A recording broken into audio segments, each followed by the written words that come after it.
تصویر کی نظر۔ حسن ایک 16 سالہ لڑکا تھا جو فوٹوگرافی کا یعنی تصویریں کھینچنے کا بے حد شوقین تھا۔ وہ اکثر شہر کے مختلف علاقوں میں جا کر پرانی عمارتوں، گلیوں اور اجاڑ جگہوں کی تصویریں کھینچتا تھا۔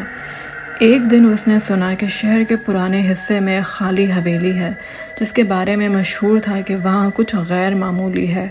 حسن نے اپنے کیمرے کے ساتھ وہاں جانے کا فیصلہ کیا۔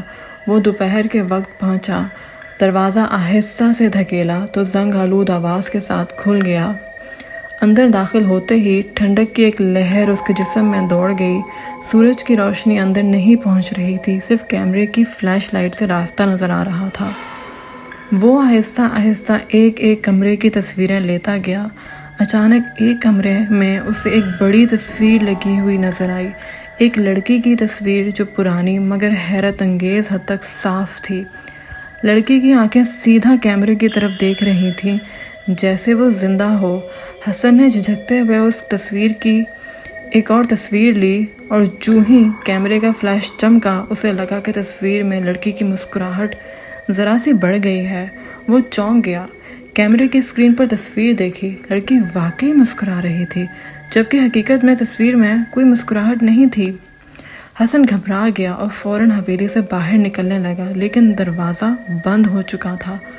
اچانک اسے قدموں کی آوازیں سنائی دینے لگیں، ہلکی مدھم مگر آہستہ آہستہ اس کے قریب آتی ہوئی۔